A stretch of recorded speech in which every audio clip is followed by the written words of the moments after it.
Hello and welcome back to video number 2 of my Europa Universalis historical playthrough. I can't even remember how to say this anymore. England to America historical playthrough mega series, where I'm playing the origins of the United States as a British colony. This is video number 2 for Europa Universalis. We already did 5 videos under Crusader Kings playing as England. And we are going to transition to America once the colony is founded. Well, not once, but shortly thereafter. This video is called The New World. And we're hoping to begin this video under the reign of King Henry VIII, who, yes, I timed that perfectly right, just took the throne. This is not actually historically accurate. I don't think he took the throne until 1509. So we're going to do some talk about Henry VIII, we're going to do some talk about religion, about exploration, about the canceling of royal monopolies. I don't even know what this is. So anyway, let's fast forward a little bit more, get a little bit more time underneath us, get caught up a little bit more. And I am kind of disappointed, I'll be honest, because when the Henry VIII event fires, it's like you get a 555. Henry VIII. In fact, if you watched my first EU4 video, I'm pretty sure it said 555. And then somewhere along the line, he got stupid. Which might be historically accurate, who knows. So anyway, let's get started. So this event just popped up. It's, I don't know, kind of minor. But at the same time, it's worth bringing this up because musket or bow, right, should basically we embrace guns or continue placing our faith in the longbow. This, I don't know if this is super historically accurate or not. I don't think so, but it's worth talking about. I'm going to go ahead and say it's time for these old men to retire. Okay, but we're going to talk about this for just a minute. I've already switched my military off of longbow. We used to have them. We're not there. We just switched it. Not with that event, but I just got it switched. So, the War of the Roses, which happened in the previous video, had many detrimental effects on England. And one of the effects was that they were fighting among themselves for so long that they weren't really experiencing what modern warfare looked like on the continent. And they had focused so much on the armored infantry and longbow that cannons and pikes had become more powerful and more popular, and as they began to come back into the international scene of war, they got caught kind of by surprise by this. So the choice that I just made on that event is not necessarily along with that choice, but what I am going to do to simulate this is we're going to keep military monarch power as the lowest of the monarch powers for a while, until that changes, to represent that in this time period, England was a little bit further behind in land warfare technology than the rest of Europe was. Okay, let's talk about Henry VIII and also talk about domestic affairs in England. As a reminder, we are not going to be focusing for very much longer on England. We're going to be headed here, hopefully. And who's sitting on my land? See, exactly like I told you, Denmark. What the heck's Denmark doing over here? Alright, whatever. Anyway, I think we're going to have to go take the colonies earlier than 1606, which sucks from a historical state. I just don't want to have to go to war with the entire world to do it. Okay, I'm off topic. Anyway, this enclosure movement is a real deal. Enclosure, it's just a small topic, but it's, I don't know, it's kind of interesting. Enclosure was basically the concept where wealthy people who owned land fenced their land so that only their livestock could graze on it. Which, you know, in modern times, that sounds like, okay, what's the problem? Well, previously, peasants were allowed to have their livestock graze on the land. And basically, they were no longer allowed to use the land. So this resulted in some crazy poverty. And what happened is, because people couldn't sustain themselves on the land, they migrated to the cities, which were poor. Oh, and here it is, right here. The enclosure movement displaced tenant farmers and caused movement in the cities. And as people congregated, they became cheap labor. Labor declined. And basically, people got poor. And eventually, it was what led to indentured servitude being sent to the colonies. Now, what do we need to do to make this as realistic as possible? I guess reform and get tax base. Okay, so that's probably pretty accurate. I'm not going to want to spend a bunch of time talking about this right now. Did I lose this? I don't even know. No, I won. Okay. So let me get this handled, and we'll talk a little bit more about Henry VIII. Okay. One of the things the thing that Henry VIII was probably the most famous for was his 6 wives, 2 of which he killed. So Henry, I mentioned in the previous video, married his brother's widow, meaning his brother died, and Catherine of Aragon was his brother's widow, and that was something that he was not legally, but like spiritually legally not supposed to do.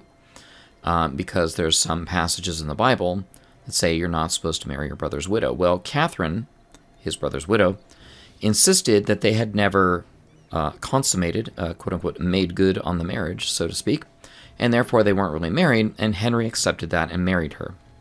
And in doing so, he kept the alliance with Spain, who was probably the most powerful of the European powers at this point.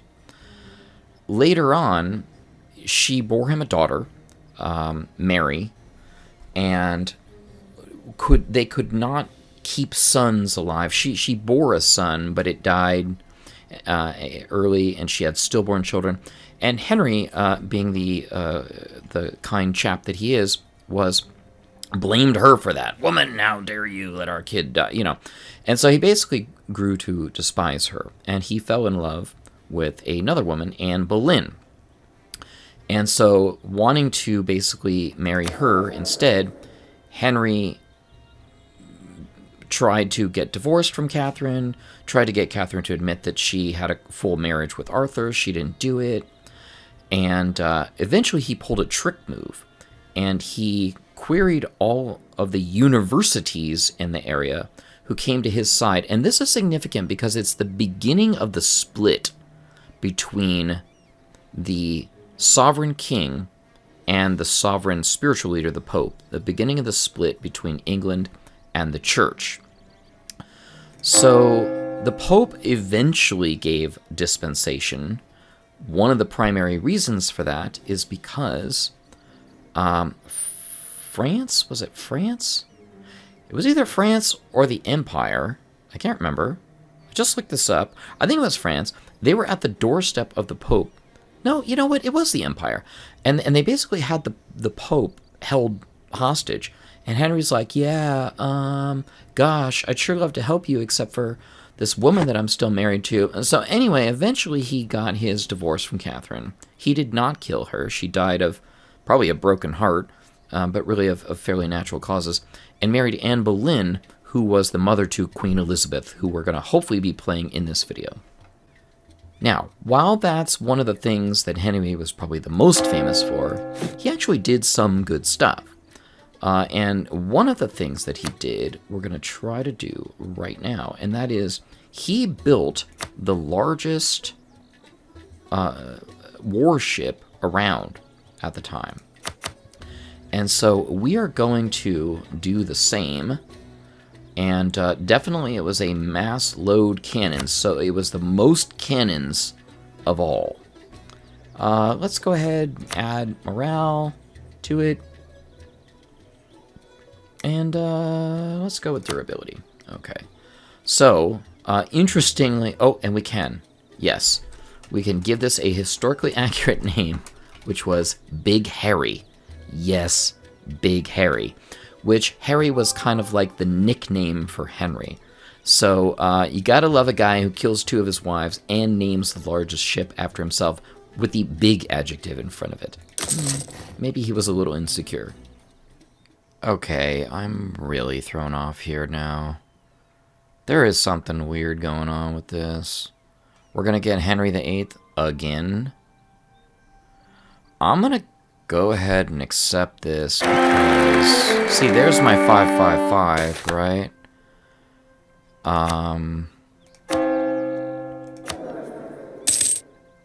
Okay. Henry VIII and his heir, Henry VIII. Okay, I think something weird is going on. I accepted that because what I'm really hoping for is the Queen Elizabeth event. But I don't know, I might have screwed myself up. Okay, we just reached admin 10, which opened up our third idea group, and now I can finally reverse the mistake that I made earlier, adding exploration ideas. Okay, so we've got also immediately some points we can spend on that, which I'm happy about. I'm still struggling. I haven't done it yet. I'm probably going to colonize ahead of time. I really want to take this Powhatan area and ultimately own, you know, where Jamestown would be. Okay.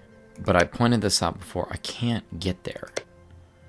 We just don't have the colonial range. 396, 362. I mean, the closest I can get, we did this before, is like right there. Okay. And again, I know I keep whining about this. I'm sorry. Where did it go? Yeah. Okay. So, oh no, okay, it's easier to look at from here. Alright, so we can get another 100 points at level 11. But man, that is 15 years away. And I really think I should just spend the time. I should just do it. We're just going to do it. Alright, we're going to go ahead and send a colonist out there. And hopefully we'll get a port there. You know, so that which will allow us to expand where I want to be on the American Eastern Seaboard. Okay, we're just going to send normal colonists out there. It's done. 122 days, whatever. All right, let's just keep going. Okay, the year is 1528, and the Age of Reformation has begun. So this is good news in terms of our historical progress, and also me not being bored and just sitting here doing nothing. So, Henry VIII split with the with Rome, with the Catholic Church, was significant and also not clean. And not black and white. Not like, oh, one day he's like, I want to divorce my wife. I'm a Protestant. That is not what happened. Not at all. Not historically accurate. In fact, a lot of the Protestant reformers at the time were focused more on the vices and abuses of the Catholic Church. And there was this concept of, if only the reformers had stayed focused on the vices and abuses of the Catholic Church and not went after Catholic doctrine itself, that they would have gotten along a lot better. They could have said, oh yeah, we don't think indulgences should be sold. We don't think that the church should, you know, own all this land and everything like that. Unfortunately, or fortunately, however you look at it, the reformers did say, no, we, in addition to criticizing the abuses of the Catholic Church, they also put forward a lot of ideas from Wycliffe's time, the Lollards' time, and basically said no man should be in between you and God. Okay, so England, Henry did not consider himself a Protestant. He disagreed with the Pope and bullied the church quite a bit, but he considered himself a Catholic in doctrine, and he disagreed with their quote-unquote abuses, and also didn't agree with them that he was still married to Catherine of Aragon. So there's, I think, quite a few events that are going to pop up here So let's go through these. Erupted in Europe, the authority of the popes are the lowest, da, da, da. English fight against each other for religious... Okay, what is this? England gets religious chaos. Yes. Yearly papal influence. I don't think so. Okay, the religion of every new king and heir now has a 50% chance to be a heretic religion. I don't know that heretic. Rulers can assume a religious position toward the Reformation, which will affect future events. Okay, so we need to go through that. Let's take a look. Maybe we can get rid of all this. All right, mercenary companies. Yeah, this is just kind of random stuff. No big deal. Okay. And this is... okay, we'll get... All right. So, I think and hope we're going to have a lot more events pop up. Now, we can take a stance, it says, and I've never done this before. So where is it? Do I want to convert?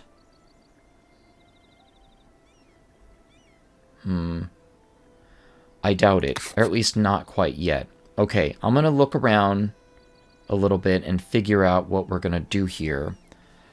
Because England goes back and forth.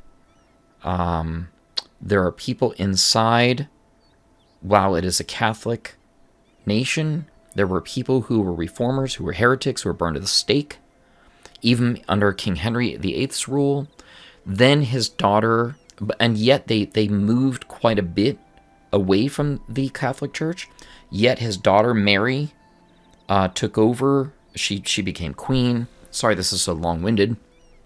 She became queen and was really tied to Spain and the Catholic Church, and so then England kind of swung back to Catholicism, and then Elizabeth became queen, which we're hoping to end this video with, I hope. And then we swing back to... But what's going to have to guide my decision here is the fact that England will end up Protestant, okay, or specifically Anglican. So I need to do a little bit of research with this, and a little bit more research, and figure out how we're going to guide these events. Okay, so let's fast forward to either the next event or my decision to convert. Okay, I'm going to take a chance here and go ahead and just convert. Comes a new state religion. We lose 100 prestige, however. Wow, okay, that's kind of crazy. Okay. And let's just see what happens. Okay, it's done. I got a mission fulfilled. That's a little bit odd. Well, probably not odd. Handle the Reformation. That's pretty funny.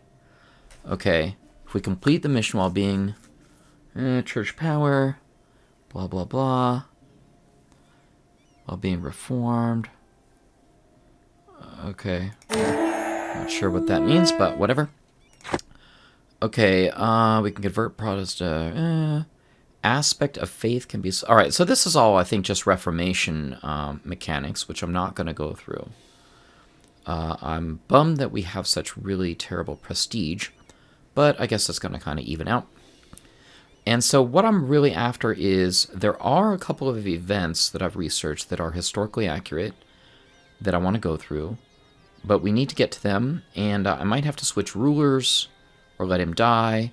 I'm sitting here thinking like, okay, maybe I should abdicate, because Henry VIII, I could swap out my 232 with my 555, and I lose another 50 prestige with that. You know what, let's just go all the way. Why not? Yay. Okay, religious stance of the king. The Reformation must be enforced. Let's go ahead and do that. Oh, this is now Henry IX.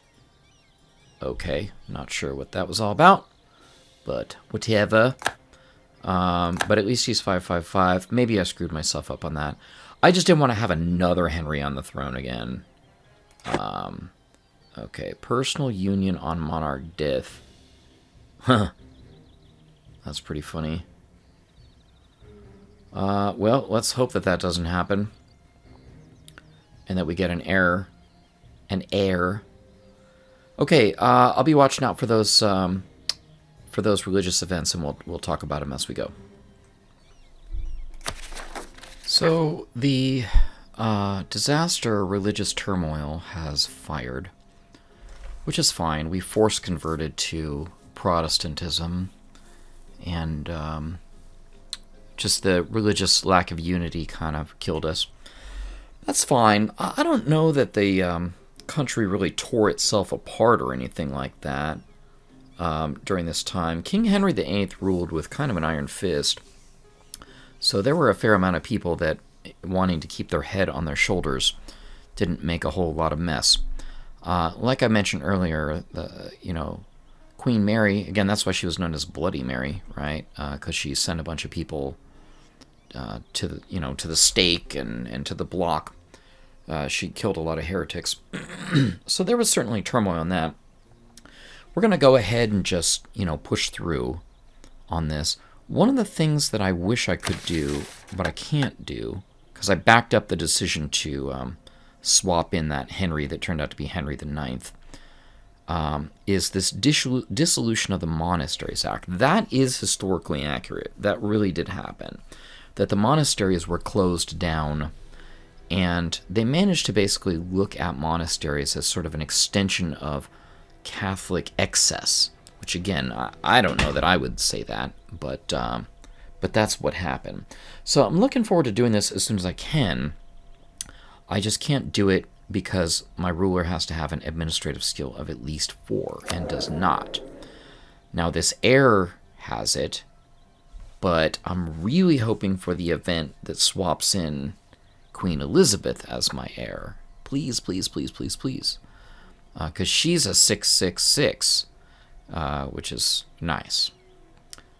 So anyway, right now it's looking like we're going to switch to Henry IX. Not historically accurate. But anyway, so we're going to go through the remainder of this religious conflict, which is going to get us close to the end of this video, where the end of this video, I'm really hoping, so far it's holding tight. Nobody's colonized it, and I could colonize it right now. Ooh, so tempting. I've got save files all over the place, like, still don't have it, I could colonize it. So anyway, my hope is that we can get to the 1600s and colonize it, declare it Jamestown, and then call this video at an end, where we would then push video number 3 as nearly all focus on the New World. So for now, we're going to continue going with our religious conversion to Protestantism, hope for Queen Elizabeth, and then put a colony, put Jamestown down. So let's keep going. We're pressing forward to the middle of the 16th century and get a chance to do another government reform rather than add another one.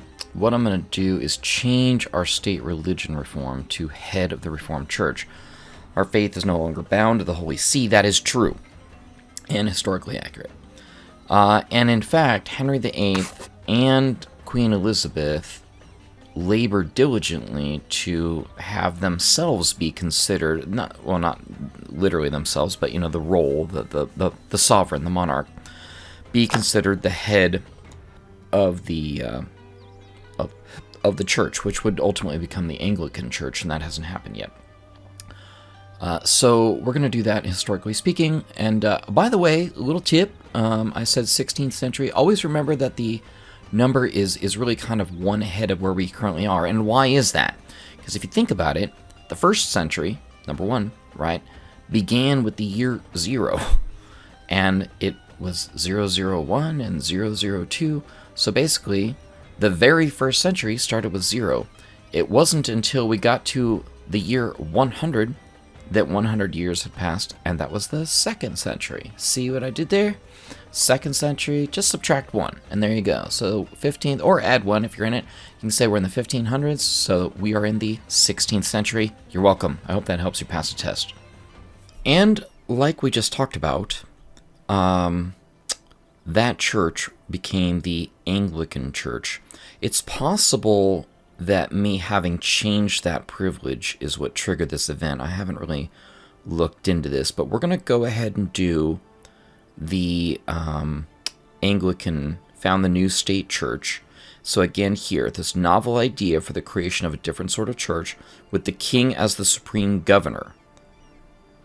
Okay, neither Protestant, Catholic, nor Reformed, Anglican. So that is what happened in England. Now, what I'm curious about is what impact that has, because I'm slowly...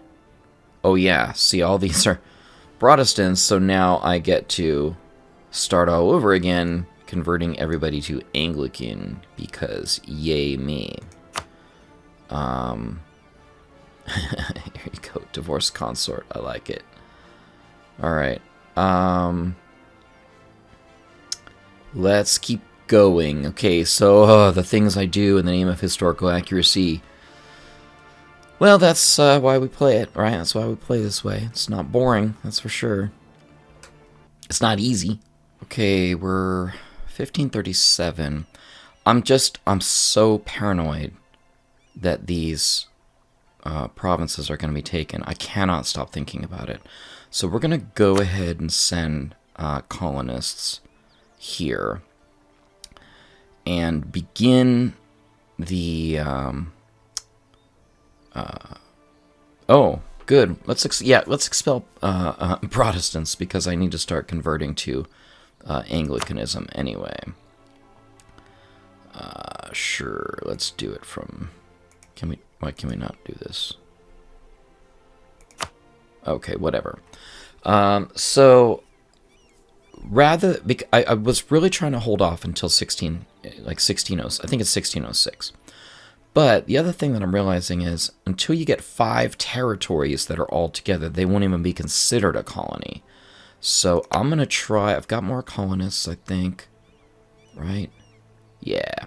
So let's go ahead and try for our 1600 time frame as... you know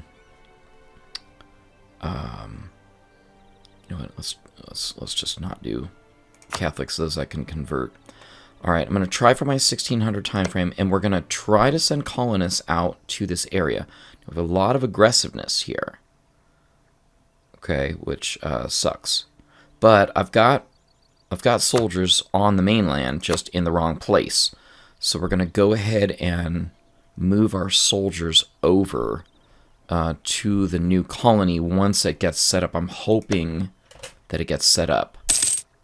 So, anyway, like I said, a little bit paranoid. We're going to keep going, because that is the whole point of this video playthrough anyway. What I don't want is to have Denmark and everything, as they already are, right here, right? And they're moving in. Okay, what's that? Denmark. And see, they've already converted. So yeah, Denmark will be in here quick. And I don't mind going to war with them, which is what I'm going to have to do, of course. But, alright, so we're going to push in on the Chesapeake Bay area, which is the original founding colony known as Jamestown. So, even though we're getting a bit of a jump on the next video, video 3, which is going to be all about living in the New World, I think this is pretty interesting to take a look at. That one of the very awful things that happened to the native people in North America was they encountered diseases that they'd never encountered before. In Central and South America, the Spanish and Portuguese were able to subdue peoples that were way more numerous than they were. And there were a few reasons for it. And there's a book written by a guy named Jared Diamond, who wrote a book called Guns, Germs, and Steel. And it talks about the 3 things that the European culture had that was, you know, I guess I'm just going to say superior. I don't mean like culturally superior, but, you know, just like the Native Americans didn't have guns. The Native American didn't have germ resistance, and they didn't have steel. And so it was those things that really sort of conquered these people. More natives in the American, North and South American continents were killed by disease. Way more were killed by disease like 10, 100 times more were killed by disease than any military conquest whatsoever. So this was something that also did go on in the Jamestown area. Was, yes, they traded with the natives that were there, but there was this, and really I think it was on both sides. Both sides were like, what can we get from the other person while giving as little to them as possible? So we're going to choose this option, which will decrease the size of the natives. Remember my disclaimer, I said I was going to choose things that were sometimes terrible because they were what really happened. So the native population was decimated by European diseases, unfortunately. Okay, in the year 1543, our first colonial settlement has become self-sustaining. Again, we're almost a half century too soon for this. I've given my reasons 1,000 times. I'll stop giving them. It's also kind of in the wrong place, really. The Jamestown settlement would have been like right around this area, I believe. Okay. The Chesapeake Bay, certainly. This is currently occupied by Iroquois. Not for long. Of course, we're going to have to take it. I don't think I'm going to do that right away.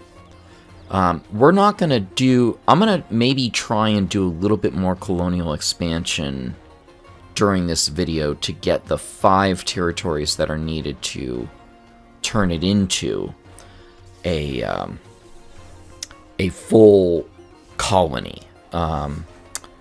But we're not going to do any expansion along the eastern seaboard until the next video, and that's a touchy subject, obviously. And so I want to do a bit more research. I have some general knowledge of it, but I want to put something together for you that's more advanced, and basically in what order the colonies. Like, this is clearly New Jersey, and any American can see that, right? And so then you've got, like, Massachusetts out here and everything. I can see the outline of it. I was born right there on the Cape. Anyway, so yeah, I want to look into that and everything. We're going to need to spread along the eastern seaboard to create the 13 colonies. We've got a couple hundred years to go before the revolution. It's not even this video, not even the next video. So the next video is going to almost be entirely about the American colonies here on the eastern seaboard. But for now, I think this video I am going to push for 5 total territories. I think I've got enough money to do it. And we might as well just do it like right here next to each other. What is this, Delaware? I think it is. I'm not so sure about that. See, I'm not the greatest American in the world. Anyway, so let's keep going. Okay, with 5 provinces under our belt now, we're going to get the crown colony of 13 colonies. This is traditionally what this is called. This is not historically accurate, really, in any way. Time-wise, it's not historically accurate. It's too soon. I've talked to you about why I'm doing that. 13 colonies. The 13 colonies did exist in America, but they were independent of each other. And, I'm sure that they, met for beers every once in a while or something like that. But they really did not consider themselves a single unit. There was Virginia, and there was, Massachusetts, and, they considered themselves individual colonies. However, the whole goal of this is to get them all formed up on the eastern seaboard as the nascent nation of America and then switch, right?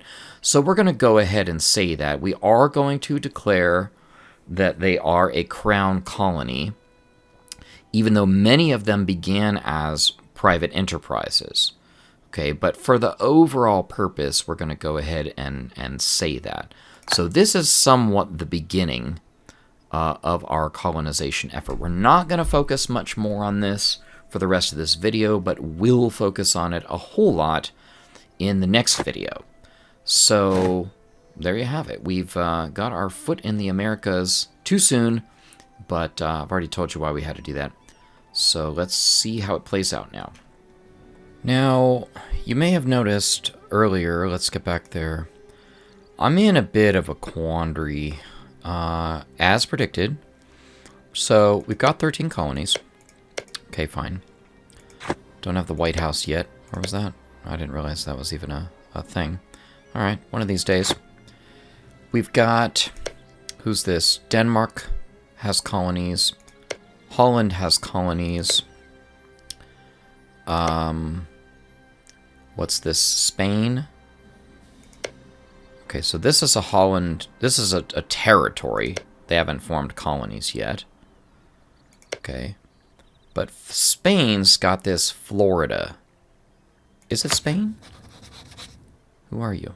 Yes. Okay, Spain's got this Florida. That's historically accurate, just not the area of it. This is Florida, owned by the Creek, which were possibly the, historically accurate Indian that were there.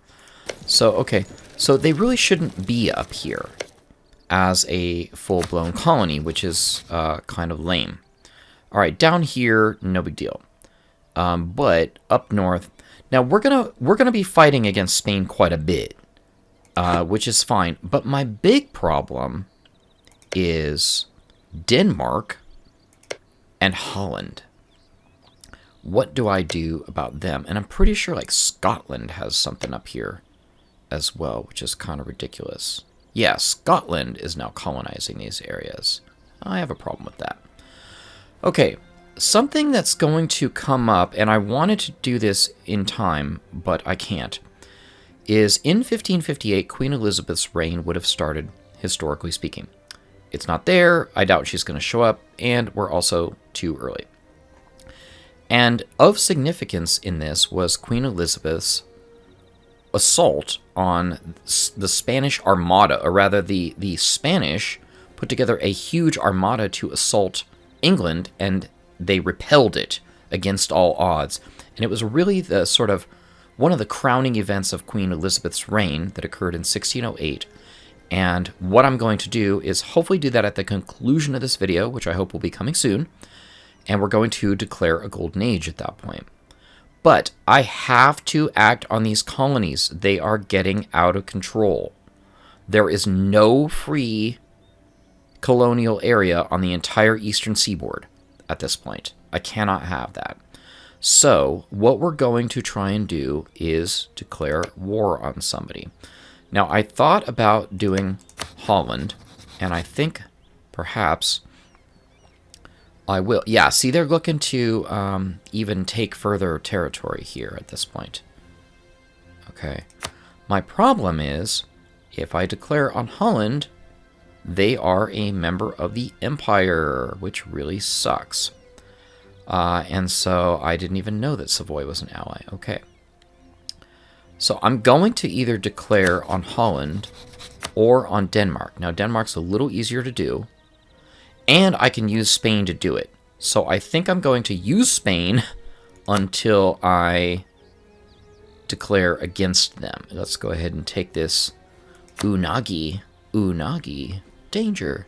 This Unami colony, province, territory, whatever. And we'll go ahead and try and take that from them. And this is all just to basically stop my alarm from going off. Okay, sorry about that. This is all basically just to clean up the eastern seaboard here. We have to do this. Remember, this whole video is about America. It's not about England, really.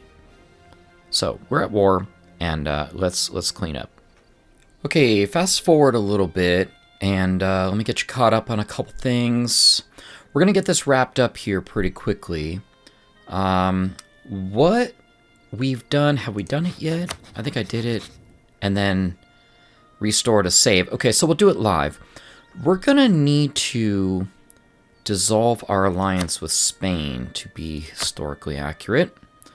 A little scary, because they are our primary ally, or were a primary ally. So we're going to go ahead and instead declare them as our rival. That huge army strength is pretty frightening, to be honest with you. So this happened because as Spain continued to dominate the Atlantic sea trade, again, you can see New Spain here and their colony Florida. They own practically all the Caribbean. That's not historically accurate. England should own some Ooh, the Bahamas. That's literally colonies that England owns, so we're going to send colonists out there. Okay, that's nice. I didn't realize that. We gotta own the Bahamas. But also other things here is we see that Florida is extending up too far. We're going to need to take this. Now, interestingly enough, Roanoke Island actually was a failed colony of England, one where all the people disappeared mysteriously. Ooh. And found carved on a tree was the name of a place where theoretically they all went to, and kind of nobody knows where they went to. The lost colony of Roanoke. And so a lot of people believe they were either assimilated by Indians or killed by Indians, or both. So anyway, we need to ultimately extend down here, which means we're going to go to war with Spain.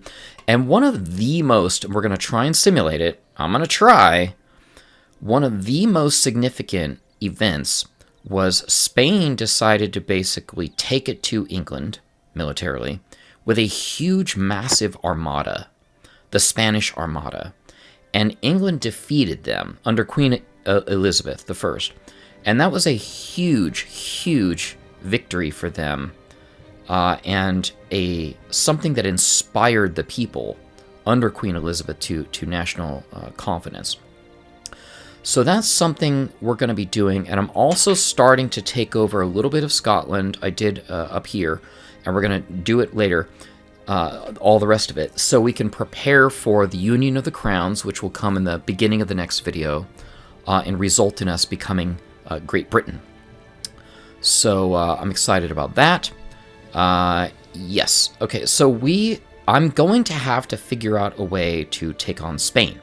Now, something else that we need to do, a few things actually, is in England, the Protestant Revolution manifested itself as Anglicanism, which we are, historically accurate, super historically accurate. And Spain was Catholic. I think that they should still be. Yes. And that caused problems, in addition to the fact that England heavily persecuted Catholics in Spain, or papists, as they called them, and their practices of popery. Not popery, the stuff that smells good, but like popery. Anyway, so there's a few decisions that we need to pass here. Act of Uniformity, we're going to go ahead and pass that. Blasphemy Act, what does this do? Common law, legal show contempt. Okay, so I think we're going to go ahead and do that. Tolerance of heretics, yes. And also, let's see, suspend penal laws for member of other religions, no. Conventicle, forbidding any form, yes, we're going to go ahead and do that. And also here, I thought there was something. No. Okay, I thought there was something else related to religion. But so England was extremely intolerant of Catholicism around this time. And that is also one of the things that really drove a wedge between England and Spain.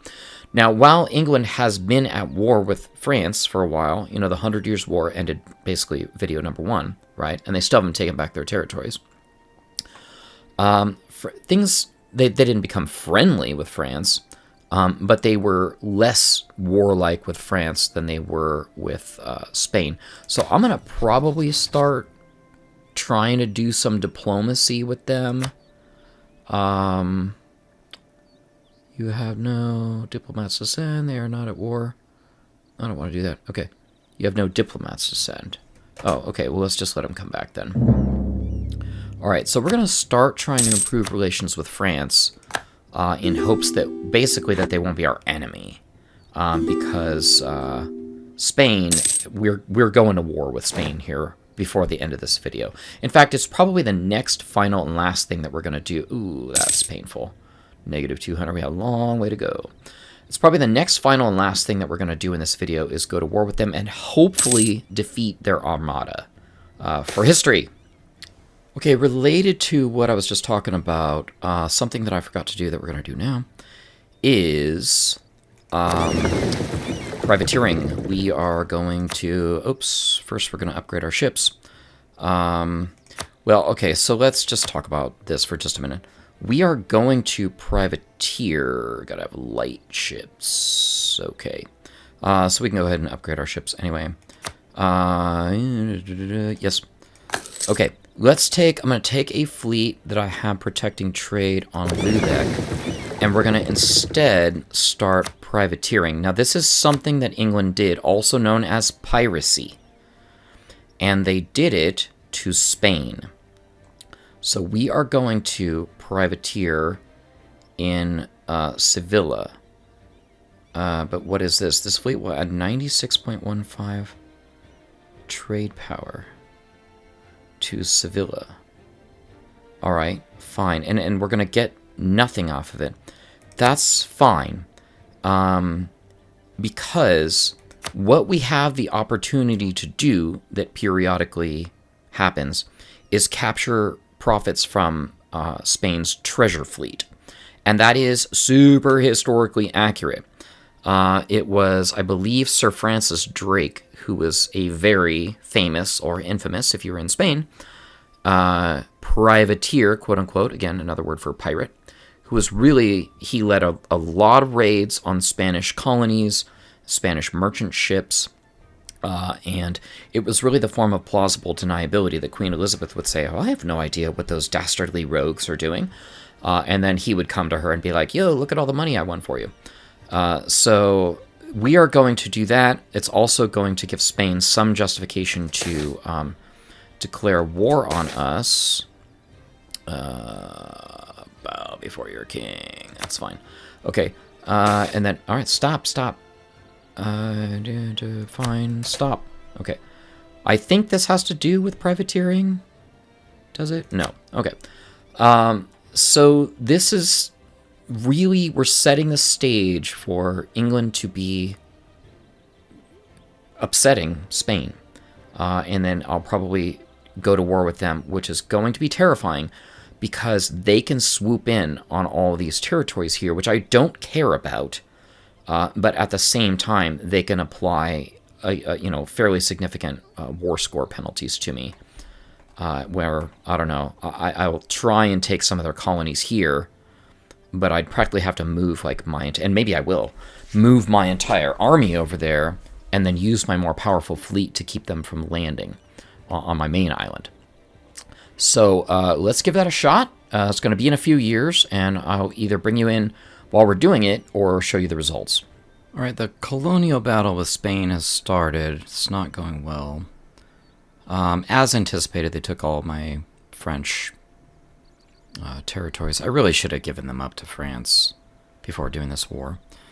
And my navy's holding strong, the strongest navy that there is. I've taken a few colonies here, which I should be able to hold on to. We got people coming in with sort of bigger numbers than I was hoping for, so that sucks.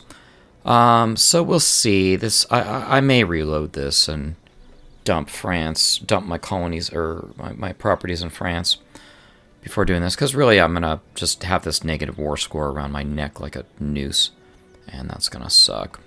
So, and they've taken all my Canadian provinces, and they just, and this is EU4. They just run from you the whole time until they have like a massive superior number on you, and then they try to come in and kill you. Which, whatever. I guess I would do the same, right? So let's get on in there and see if I can mess with them a little bit. So anyway, we're going to go back and forth with Spain for a little while and see what we can do. Okay, I've tried this battle, or this war, excuse me, like 6 or 7 times. And I always lose it. Because basically, we can go ahead and take the colony, start my war score ticking up, because I went after Roanoke, the lost colony. And then Spain immediately, like I pointed out already, I believe, invades these. And then I realized something. I'm rich. So I hired a bajillion mercenaries and have been, able to fend them off here for a little while. So if I can keep ticking up war score in the colonies, all I really have to do is make it to like 10 war score, because for whatever reason, where's it at? Proposing peace deals with these are like 1, okay? And here it's like, yeah, well, okay, you're down by 55, and really the only reason you've got the big 1,000 on you is because you haven't, you know, gotten above 10. So if I can tick up above 10 and kind of just ping-pong back and forth and use my mercenaries to augment my forces, I should be okay, unless they just straight steamroll me with some other huge force or something, because they have massive land forces, which I'll never be able to compete with. It'd be nice to maybe send some ships over to the East Coast, which I think we're gonna try to do right now, actually, and do that. Oh, see, there's all these people up here. All right, let's do that. Let's go hunt enemy fleets in the North Atlantic. There should be plenty of people to kill there, while I sort of recover from this. And they just trash me morale-wise, because I'm pretty sure their army quality is just a zillion times better than mine. Okay, that's quantity. So I'm at 3.96, but yeah, 4.41, and they just totally waste me. I just don't have as good of an army as they do at all. So let's go ahead and try this. Let's hope that I win this time and don't have to restore again. And if you've watched any of my other videos, yeah, I'm not afraid to, I'm a huge cheater, big time cheater. And because I'm trying to do historical, you know, content. Let's go. Against all odds, I have done this. I admit there was a fair amount of reloading. Not a super cheesy amount, but just, you know, to get the overall strategy going. And lots of blockading going on. Just ended up with a big battle, and we won. And we ended up pushing war score over the top, which is good. I don't think I want to get too greedy here. Okay, well, we could do that. War reparations probably going to push us over, yeah. Eastern America, do we want it? Yeah, you know, we might as well. What about Florida? Okay, cool. We'll go ahead and take that one there. Or Saluda, whatever that is. So, we will go ahead and do this. Bling. And consider the war over. And that really, even though there wasn't an actual battle against the Spanish Armada, the overall premise of England winning a war that really seemed against them was done. And about the proper historical time frame, and really a good place to end this video as well. I was hoping, we're going to start the next video in the 1600s, but really it's just another 25 years of cleanup and maintenance and stuff like that. So we'll call it here. I'm surprised we won, but I'm happy we did. I kind of feel like probably the English folk did, like, we won. Well, what do you know? And we got some additional colonies off of that. And there we go. So we're going to start the next video as the New World, and we'll see you then.